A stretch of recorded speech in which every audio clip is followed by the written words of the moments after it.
Support NBC உங்களை அன்புடன் வரவேற்கிறது. நாம இன்னைக்கு பார்க்க போறது திருக்குறள்ல டிஎன்பிசியில கேட்கக்கூடிய அந்த 25 தலைப்புகள்ல ஏற்கனவே 10 தலைப்பு பக்கமா நம்ம போட்டுட்டோம். இப்போ பார்க்க போற தலைப்பு பொருள் செயல் வகை அப்படிங்கிற அதிகாரத்துல இருக்கக்கூடிய 10 குறள்களை தான் நாம இந்த வீடியோல பார்க்க போறோம். இல்ல ஃபர்ஸ்ட் குறள், பொருள் அல்லவரை பொருளாக செய்யும் பொருள் அல்லதில்லை பொருள். ஒரு பொருட்டா மதிக்கவே தகாதவங்களை கூட பிறர் மதிக்கிற மாதிரி செய்யறதுலதான் பொருள், அந்த ஒரு பொருளுக்கு இணையானது வேற எதுவுமே இல்லை அப்படிங்கறத இதுல சொல்லியிருக்காங்க. இதுக்கு உதாரணமா படிக்கிற பசங்களை நம்ம மேற்கொண்டு நல்லா படிக்க வைக்கிறதுல திறமை கிடையாது, சுத்தமா படிக்கவே மாட்டாங்க அப்படிங்கிறவங்கள நம்ம பாஸ் பண்ண வைக்கிறது சிறப்பு அப்படிங்கிற மாதிரி ஞாபகம் வச்சுக்கோங்க. அதாவது மதிக்காத ஒருத்தரை நம்ம மத்தவங்க மதிக்கிற மாதிரி அவங்கள வழி நடத்துறது, அதுக்கு இணையான ஒரு பொருள் வேற எதுவுமே இல்லை. இதுல பொருள் அப்படிங்கிறது செல்வத்தை தான் குறிக்குது. பொருள் அல்லவர் அப்படிங்கிறது தகுதியற்றவரை சொல்றோம்.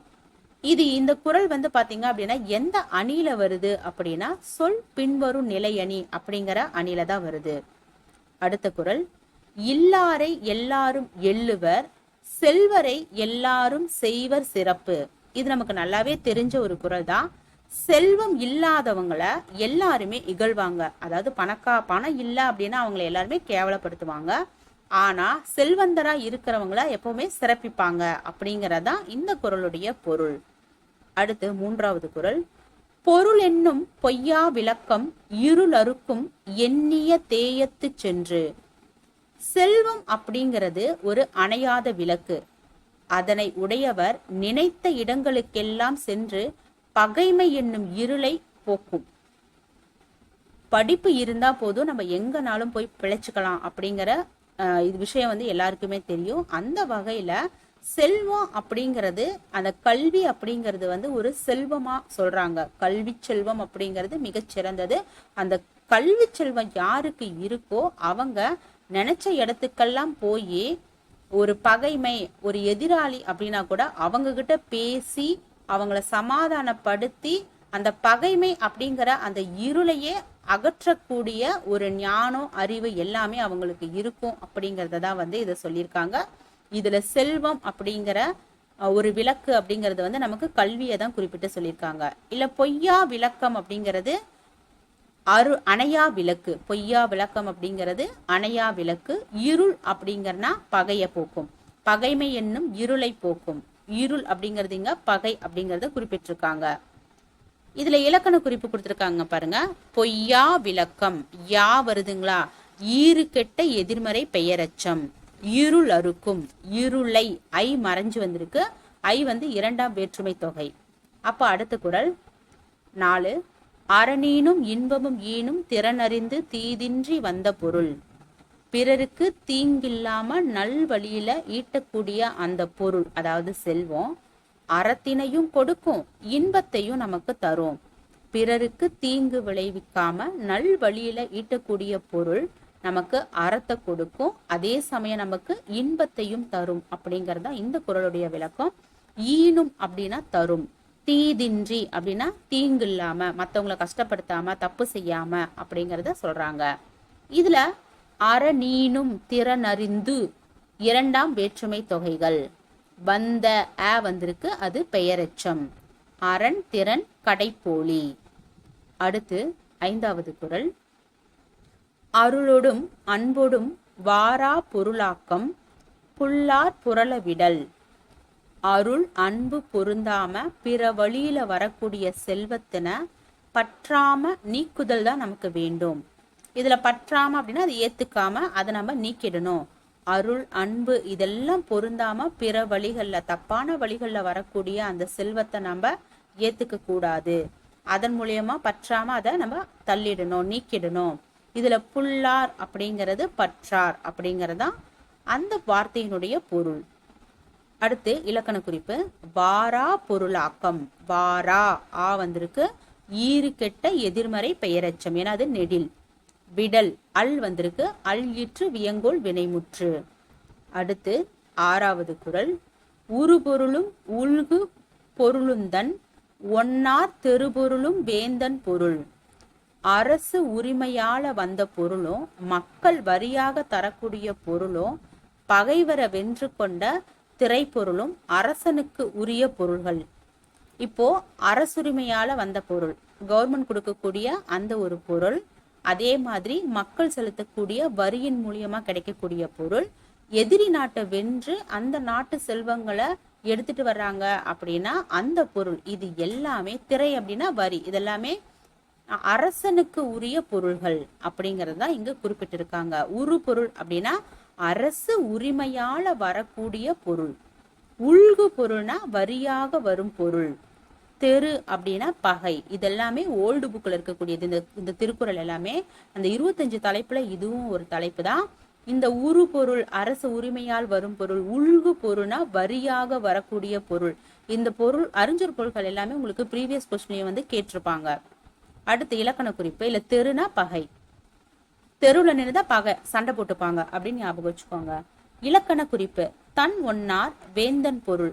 6ஆம் வேற்றுமை தொகைகள். தன் ஒன்னார் வேந்தன் பொருள் 6ஆம் வேற்றுமை தொகை. அடுத்து 7வது குறள். அருளென்னும் அன்பின் குளவி பொருளென்னும் செல்வன் செவிலியால் உண்டு. அன்பு அப்படிங்கிற தாய் பெற்ற அருள் அப்படிங்கிற குழந்தை பொருள் அப்படிங்கிற வளர்ப்பு தாயால பேணப்படும். அன்பு என்னும் தாய் பெற்ற அருள் அப்படிங்கிற குழந்தை. அன்பு இருந்தா நமக்கு என்ன கிடைக்கும்? அன்புங்கிறது தான் தாய். அந்த தாய் பெற்றெடுத்த குழந்தை தான் அருள். பொருள் அப்படிங்கிற வளர்ப்பு தாயால தான் இது பேணி பாதுகாக்கப்படும் அப்படிங்கிறது தான் இதனுடைய பொருள். குளவி அப்படின்னா நமக்கு தெரியும் குழந்தை. செவிலி அப்படிங்கிறது ஒரு வளர்ப்பு தாயால தான் செவிலியர்னு சொல்லுவோம். அடுத்து இதுல இலக்கண குறிப்பு. ஈன் குளவி வினைத்தொகை முக்காலத்திலையும் வரும். செல்வ செவிலி உருவகம். இதுல பாத்தீங்கன்னா உருவகாணி அன்ப தாயாகவும் அருள குழந்தையாகவும் பொருளை வளர்ப்பு தாயாகவும் உருவக செய்திருக்கிறதுனால இந்த பாடல் வந்து ஒரு உருவக அணி. இதுக்கு இது அதுக்கு அதுன்னு சொல்லி ஒவ்வொன்றா உருவகப்படுத்தி இருக்காங்க. அதனால இது உருவக அணி. மொத்தமா இதுல 2 அணி சொல்லியிருக்கோம், இதுல இந்த உருவக அணி. அடுத்தது குன்றேறி யானை போர் கண்டற்றால் தன் கை தொன்றுண்டாக செய்வான் வினை. தன் கைப்பொருள் கொண்டு ஒருவன் செய்யக்கூடிய செயலானது குன்றின் மேல் இருந்து கொண்டு யானை போரை காண்பதற்கு ஒப்பானது. தன்னுடைய கைப்பொருளை வச்சுக்கிட்டு ஒருவன் செய்யக்கூடிய ஒரு செயல் குன்றின் மேல்னா மலை மேல இருந்துகிட்டு யானை போரை பாக்குறதுக்கு ஒப்பானது அப்படிங்கறத சொல்லியிருக்காங்க. இதுல குன்றுங்கிறது மலை, கை தொன்று அப்படிங்கிறது கைப்பொருள். இல்ல இலக்கண குறிப்புன்னு பாத்தீங்கன்னா குன்றேரி. இதெல்லாம் ரொம்ப ரொம்ப இம்பார்ட்டன்டான இலக்கண குறிப்பு. குன்றேரி அப்படிங்கிறது 7ஆம் வேற்றுமை தொகை.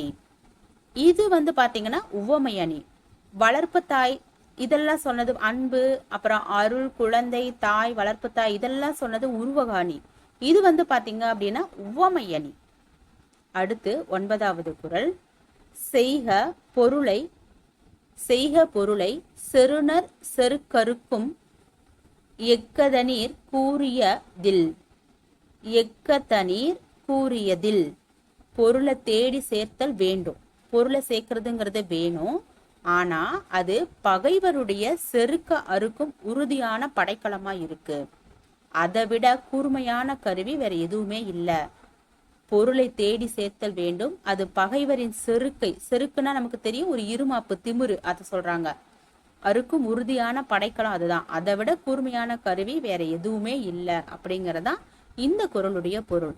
இதுல செருக்குனா இருமாப்பு, எஃகு அப்படின்னா உறுதியான படைக்கலம். எஃகுனா இரும்ப நம்ம சொல்லுவோம் தானே, அப்ப உறுதியான அந்த படைக்கலத்தை சொல்றாங்க. செய்க க வியங்கோல் வினைமுற்று. செருணர் செருக்கு 6ஆம் வேற்றுமை தொகை. அடுத்து 10வது குறள். ஒன் பொருள் காழ்ப்ப இயற்றியார் கென்பொருள் ஏனை இரண்டும் ஒருங்கு. சிறந்த பொருளை நல் வழியில மிகுதியா ஈட்டியவங்களுக்கு மற்றைய அறனும் இன்பமும் ஆகிய இரண்டுமே ஒரு சேர கைகூடக்கூடிய எளிய பொருள்கள் தான். நம்ம சிறந்த வழியில நல்ல வழியில நல்லா சம்பாதிச்சோம் அப்படின்னா நம்ம எல்லாமே நமக்கு தன்னால வந்து சேரும். அறனும் சரி இன்பமும் சரி அப்படிங்கறதான் இதனுடைய பொருள். இதுல ஒன் பொருள் அப்படின்னா சிறந்த பொருள். ஒன் பொருள் சிறந்த பொருள். என் பொருள் இயல்பாய் கிடைக்கக்கூடிய பொருள். ஒன்பொருள் சிறந்த பொருள், என் பொருள் இயல்பாய் கிடைக்கக்கூடிய பொருள். இல்ல 2 அப்படிங்கிறது பாத்தீங்கன்னா அறனும் இன்பமும். இலக்கண குறிப்பு வந்து ஒன்பொருள் என் பொருள் பண்பு தொகை. கால்ப அ இயற்றியார். இது வந்து பெயரெச்சம். கால்ப பெயரெச்சம். ஓகேங்களா? ஓகே, அடுத்த டாபிக்ல அடுத்த 10 குறளை பார்க்கலாம். தேங்க்யூ.